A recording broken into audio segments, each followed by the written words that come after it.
여러분 안녕하십니까? 김근의 마음TV 김원장입니다. 어떤 사람을 보면요, 자기는 굉장히 깨끗하다고 생각을 합니다. 자기는 하는 말과 행동이 다 깨끗하고 의롭고 바르다고 생각합니다. 그래서 끊임없이 이런 사람들은 남을 비판하기를 좋아합니다.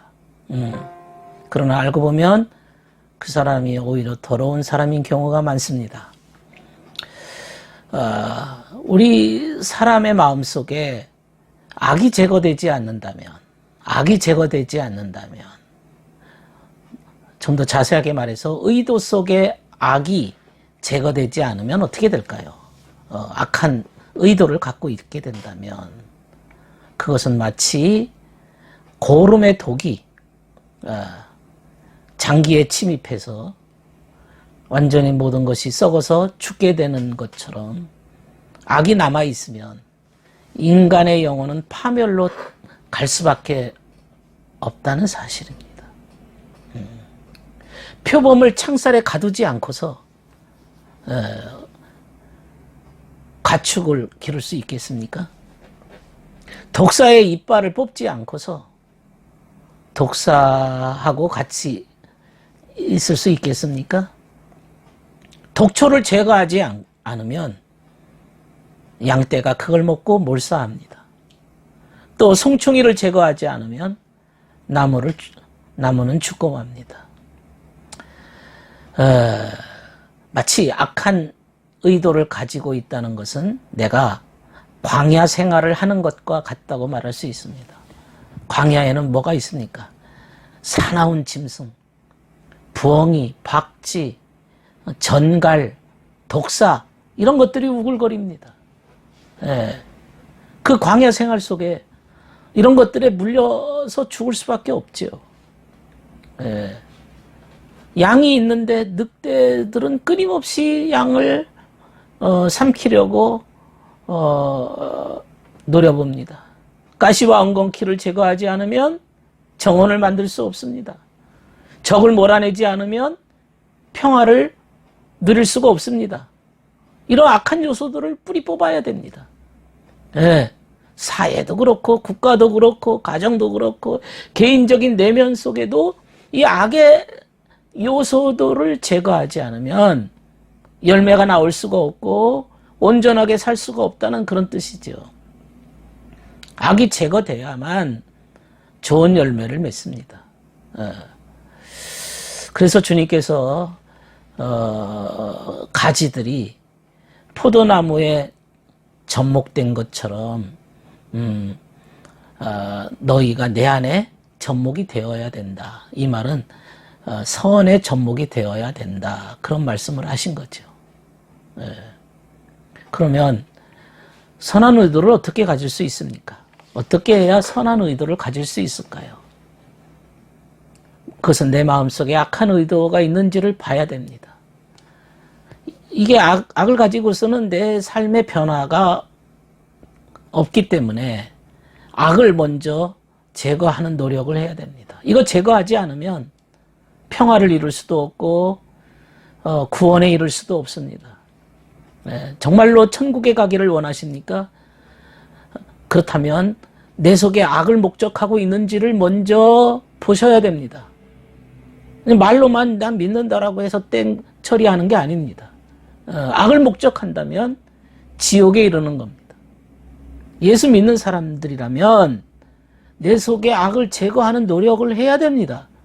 그게 예수 믿는 거예요. 그게 악을 제거하겠다고 하는 결단과 결심입니다. 그게 믿음의 삶입니다. 그래서 선한 의도를 가져야 됩니다. 예수 믿는 사람들이 선이 빠져버리면 어떻게 그걸 믿는다고 증명할 수 있겠습니까? 보장할 수 있겠습니까? 무엇을 주님 앞에 보여드릴 겁니까? 선한 의도를 위해서 우리는 뭘 해야 될까요? 만일 어떤 죄가 노출되지 않고 자신의 한 행위가 다른 사람으로부터 정말 인정받고 있다면, 그러나 그 사람이 마음속에는 악의가 있어요. 악한 의도가 있는데 정말로 그 사람은 남들로부터 참 존경을 받고 있다면 어떤 일이 벌어질까요?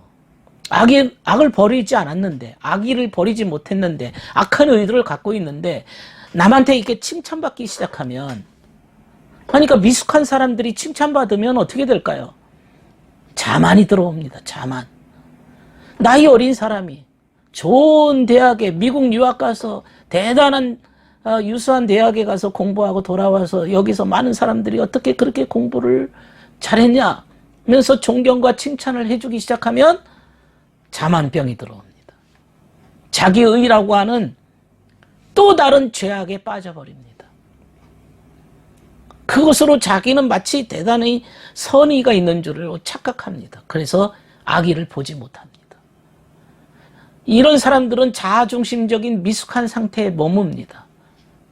미숙한 사람들은 자기 거를 못 보는 사람들이 미숙한 사람들이고, 성숙한 사람들은 자기 성찰을 하는 사람들이에요. 자기 성찰을 하기 때문에 자신을 들여다보고 자신을 알기 시작합니다. 내 안에 이런 것들이 있구나. 내 안에 들어있는 그림자를 보기 시작합니다. 내 안에 들어있는 어두운 부분, 열등한 부분, 이기적인 욕심, 내 속에 있는 부패된 것들이 아직도 여전히 남아있구나. 이걸 보는 사람들입니다. 간혹 어떤 사람이 성질이 급해가지고 실수를 자주 합니다. 그래서 다른 사람들로부터 그 실수나 잘못을 지적을 받습니다. 지적을 받다 보면 내가 그랬구나 반성하게 되고 자신의 실수를 줄이려고 노력을 합니다. 그러나 실수하지 않고 남들한테 존경과 칭찬의 대상이 된 사람들은 자기 안에 지적받을 기회가 없어요. 그래서 내 마음속에 악한 것들, 시기, 미움 같은 것들이 내재해 있음에도 불구하고 남들로부터 지적을 받지 않기 때문에 더 위험한 거예요.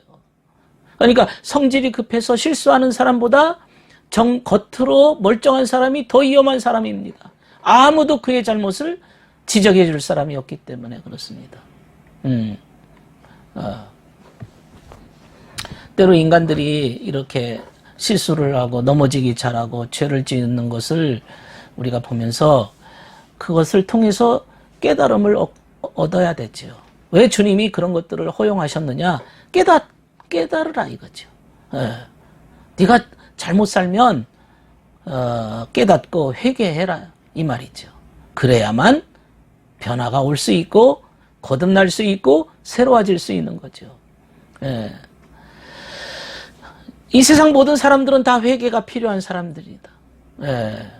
유대인, 이방인, 세리와 창녀, 바리새인, 율법학자, 이 세상에 돈 많은 자, 부자, 권력자, 누구든 모두 다 회개가 필요한 인물들입니다.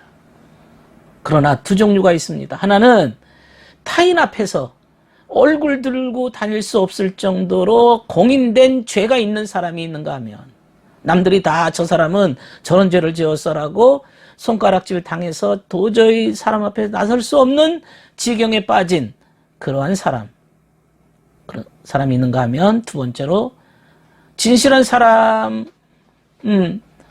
아닌데도 위선 때문에 지적을 받지 못하는 사람입니다. 겸손한 자가 됐든 얼굴을 들고 살 수 없을 사람이 됐든 위선자가 됐든 그 누가 되었든지 간에 사람은 회개가 필요합니다. 회개가 필요합니다. 왜냐하면 위선이라고 하는 것은 남들 앞에서 지적은 안 받지만 그 위선 외에 또 다른 악이 내 속에 있기 때문에 그래요. 남들이 칭찬 안 한다고 해서 내 속에 죄가 없느냐? 아니죠. 그 악이, 그 죄가 그를 지옥으로 끌고 가지 않으리라는 법이 있습니까? 내가 알지 못하는 그 악, 내가 성찰하지 못한 그 더러운 것들이 나를 지옥까지 끌고 갈 수 있어요. 드러나지는 않았지만 보이지 않는 이 악한 요소들이 나의 삶을 변질시킵니다. 그래서 자기를 보려는 노력, 자신의 내면을 살펴보려는 그 눈, 분별력, 그거를 하는 만큼 지혜로워지는 거죠. 그게 안 됩니까? 안 되면, 성숙한 사람을 찾아야 됩니다. 지혜로운 사람을 만나야 됩니다. 그래서 나를 살펴봐달라고. 내 주변의 환경이 왜 이 지경이 떨어졌는지, 왜 이 모양 이 꼴이 되었는지, 왜 주변 사람이 나를 향해서 그렇게 소리를 질러대는지 스스로 반성할 기회를 가져야 되겠죠. 그것이 오늘날 우리에게 필요한 영적 생활이고 내적인 삶이고 성결한 삶이라고 말할 수가 있습니다. 오늘은 여기까지 하겠습니다. 감사합니다.